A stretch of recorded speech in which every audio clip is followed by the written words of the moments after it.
Bienvenidos hermanos nuevamente a las conferencias familiares de verano 2020. Y para iniciar vamos a hacer una pequeña oración para que Dios nos dé sabiduría y que digamos el mensaje que Él quiere para ustedes en este día. Amado Padre, te damos gracias, Señor, por el privilegio que nos das de venir a compartir tu palabra, de venir a enseñar a nuestros hermanos, de venir a compartirles esta nueva conferencia, Señor. Te pido, Padre bendito, en este día, que tú sigas llegando a los corazones de los hermanos. Te pido, por favor, que nos des sabiduría e inteligencia para seguir adelante. Señor, gracias por tu palabra, gracias por tu bondad, gracias por tu amor.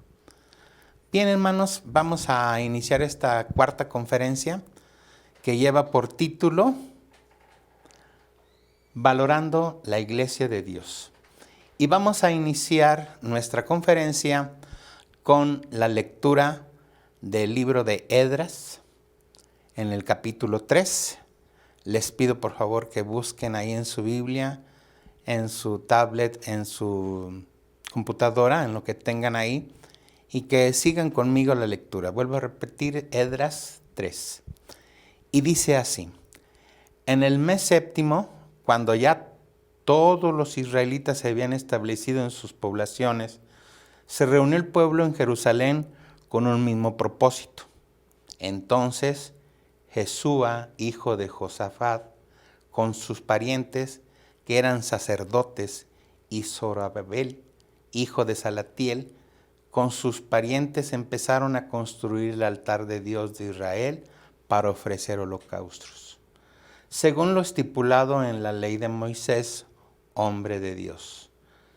A pesar del miedo que tenían de los pueblos vecinos, colocaron el altar en su mismo sitio, y todos los días, por la mañana y por la tarde, ofrecían holocaustos al Señor.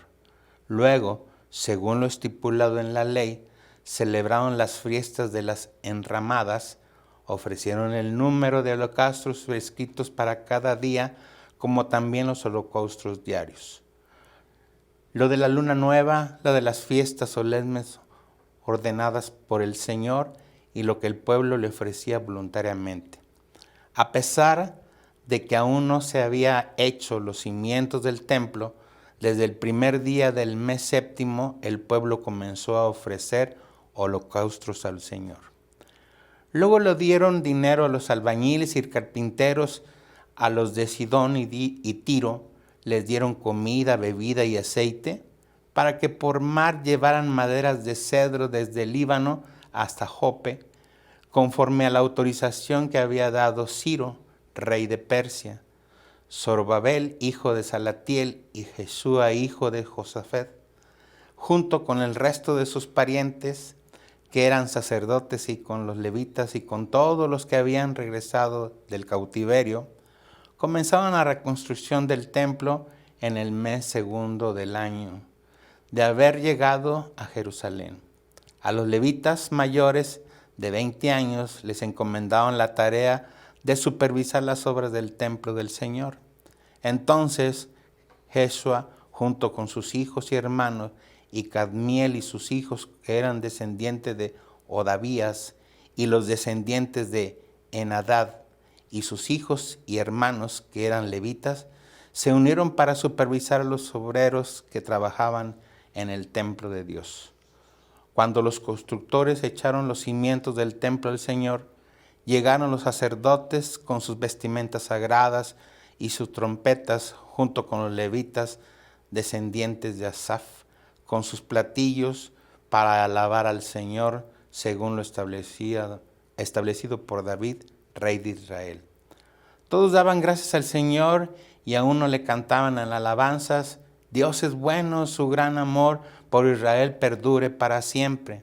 Y todo el pueblo alabó con grande aclamación al Señor, porque se había echado en los cimientos del templo. Muchos de los sacerdotes, levitas y jefes de familia, que eran ya ancianos y habían conocido el primer templo, propurnieron en llanto, y cuando vieron los cimientos del nuevo templo, mientras muchos gritaban de alegría. Y no se podía distinguir entre los gritos de alegría y las voces del llanto, pues la gente gritaba a voz en cuello y reunidos se escuchaban desde muy lejos. Palabra de Dios. Hermanos, en estos versículos que acabamos de leer, habían pasado 70 años del pueblo de Israel cautivo en Babilonia, sin poder hacer culto, sin tener un altar para poder adorar al Dios con libertad. Cuando terminaron los años de cautiverio y se les permitió regresar a su tierra, lo primero que traían en mente era la restauración del culto y del altar, la iglesia. En la primera diapositiva tenemos ahí, el altar y los holocaustos, las ofrendas, son símbolo de la iglesia en estos días. Nosotros comúnmente venimos y hacemos esas ofrendas de alabanza, esas ofrendas al altar. El pueblo cautivo volvió a valorar la casa de Dios. Se dieron cuenta de lo importante que era un lugar para reunirse, de poder levantar adoración al Señor y servir a Dios con libertad. En estos días, la iglesia está viviendo con una especie de cautiverio en nuestras propias casas. ¿Será el hecho de que estamos confinados en nuestras casas nos han hecho valorar más la iglesia del Señor? A lo mejor sí. Hoy no podemos reunirnos, pero debemos mantener en alto nuestro altar familiar y no descuidar nuestra conexión con Dios y con la iglesia del Señor. Si nosotros estamos conscientes de ellos, debemos y tenemos la obligación de estar en comunión siempre con Dios y levantar siempre nuestro altar familiar día con día. No quiere decir con esto que tenemos que estar las 24 horas en adoración a Dios, sino que tenemos momentos para levantar un altar, así como lo hicieron los israelitas cuando regresaron de su cautiverio. En la siguiente, en la primera carta de los Tesalonicenses, en el capítulo 2, verso 17, leemos al apóstol Pablo enfrentar una situación similar. Y dice el versículo en la Nueva Versión Internacional: nosotros, hermanos, luego de estar separados de ustedes por algún tiempo en lo físico, pero no en lo espiritual, con ferviente anhelo hicimos todo lo humanamente posible por ir a verlos. Podemos darnos cuenta de cuánto amor tenía Pablo a los tesalonicenses en Cristo Jesús por sus hermanos. En esa sección de la carta, en la siguiente, por favor, Pablo les expresa lo mucho que les extrañaba, ya que no estaba presente con ellos físicamente, los llevaba en su corazón, ¿sí? Dándoles saber que tenía muchos deseos de volver a verlos. En estos días, nosotros también estamos extrañando a nuestras hermanas y hermanos de nuestra congregación. Extrañamos en nuestra iglesia la familia de Cristo que Dios nos ha dado. Igual que Pablo, estamos anhelando el día en que podamos congregarnos para abrazarnos y gozarnos en el amor del Señor. Hermanos, en estos días que he estado en confinamiento y que no he podido venir a la iglesia, he extrañado mucho la presencia de nuestros hermanos. Como dice aquí, poder abrazarlos, poder saludarnos, gozarnos juntos en la alabanza. En la siguiente, Dios diseñó a la iglesia con esta intención, para que crezcamos juntos en santidad y amor. El Salmo 133:1 dice: cuán bueno y cuán agradable es que los hermanos convivan en armonía, que estemos juntos en una sola intención, que estemos viviendo en armonía, que estemos viviendo en eso agradable que nos impacta a todos. Ahora que estamos separados por la situación actual, podemos voltear al pasado y contemplar lo hermoso que es nuestra iglesia y lo necesario que es en nuestras vidas. Hermanos, pero cuando hablamos de iglesia no hablamos del edificio, no hablamos de las paredes, del techo, Hablamos de la iglesia, de los hermanos que conviven con nosotros. En la siguiente. En esta temporada, Dios nos está dando la oportunidad de reconocer lo valioso que es congregarse físicamente en la iglesia. Algo que seguramente no habíamos considerado. Pero escuché por ahí que decían, el enemigo a través de esta pandemia está separando la iglesia. Ya no hay que se reúnan, ya es que se junten. Pero decía por ahí un hermano, quiso desbaratar una iglesia y formó miles. Porque todos, cada uno de nosotros hemos levantado un altar familiar y hemos creado nuestra propia iglesia en nuestras casas. Muchos están angustiados y estresados porque ponen su atención en las cosas de este mundo. Pero nosotros tenemos nuestros ojos fijos en aquel que vino, caminó y murió por nosotros, resucitando al tercer día para el perdón de nuestros pecados. Gloria a Dios por redimir y ofrecernos la vida eterna. Pablo sabía que los tesalonicenses apreciaban el consuelo que les daba, pero se preguntaban por qué no iban a consolarlos en persona. Naturalmente, ellos pensaban que esto sería mucho mejor. Sin embargo, Pablo les aseguraba que la razón no era falta de amor o de deseo de su parte. No era que Pablo no quisiera visitarlos a los tesalonicenses. Era Satanás. Estorbaba a Pablo y a sus compañeros, y esto sucedió una y otra vez. ¿La que sigue? Pablo, con toda su misericordia de apostolado y autoridad, aún podía ser bloqueado por Satanás, pero Pablo no recibía este obstáculo por parte de Satanás de una manera fatalista.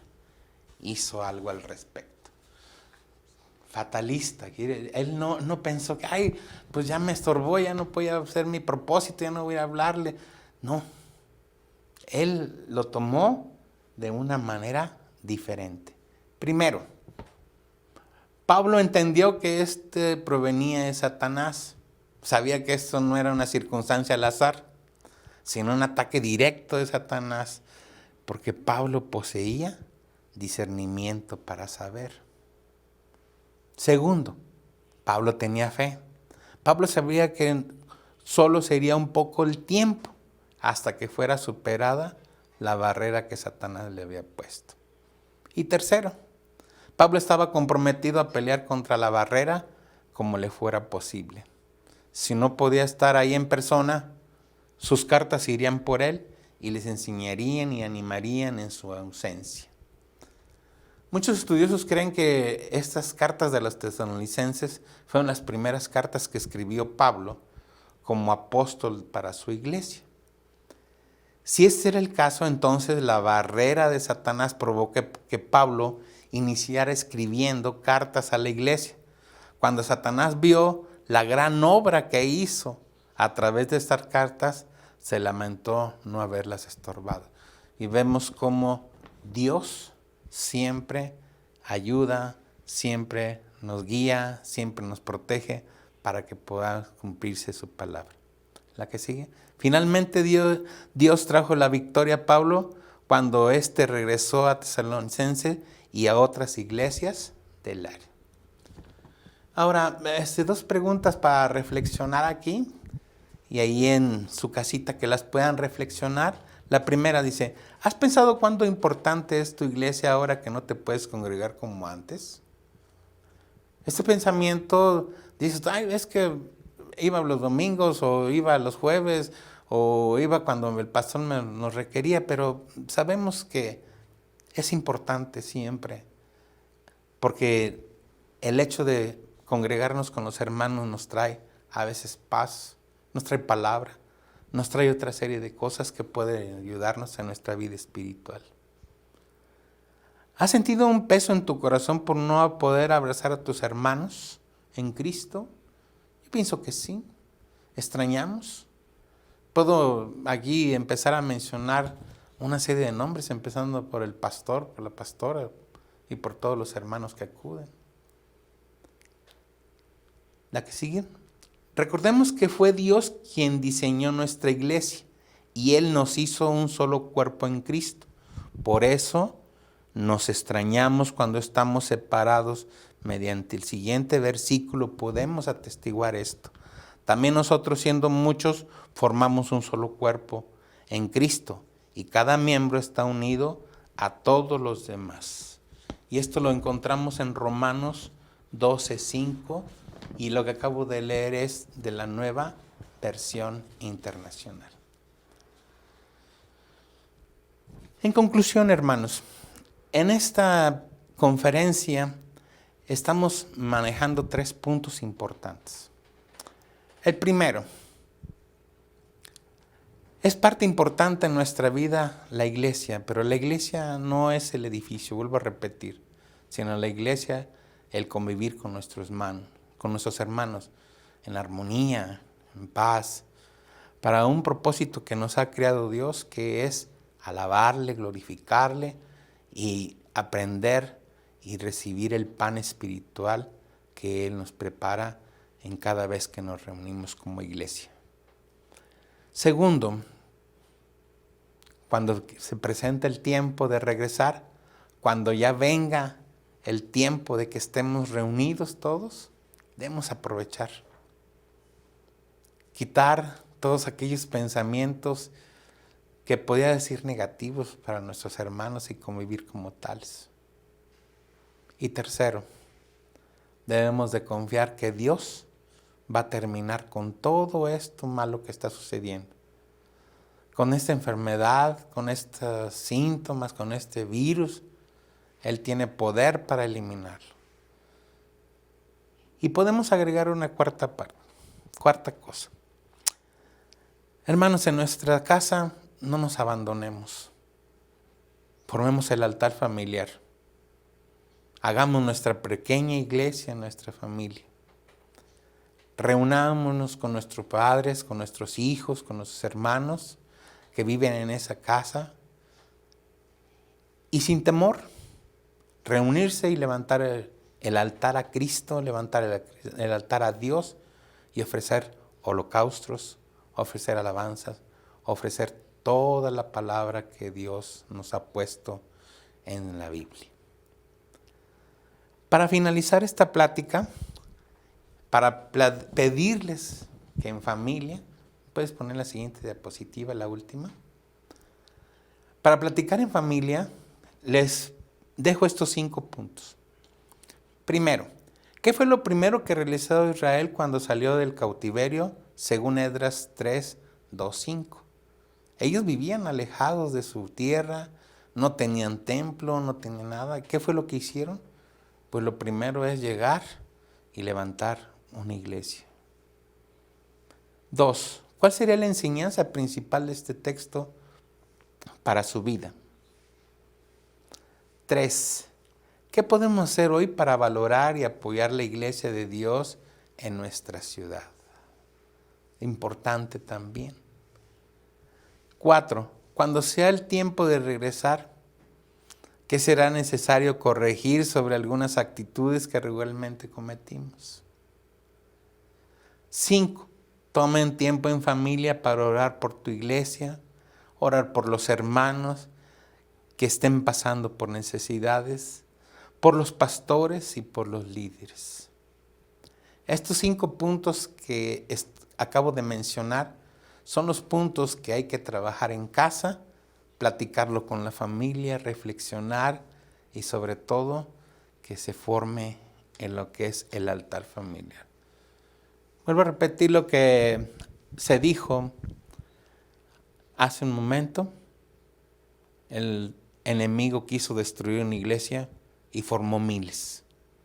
Y esas iglesias, cuando regresemos a reunirnos, va a ser una iglesia más fortalecida, una iglesia más fuerte y que va a poder enfrentar todos los aspectos negativos que vienen.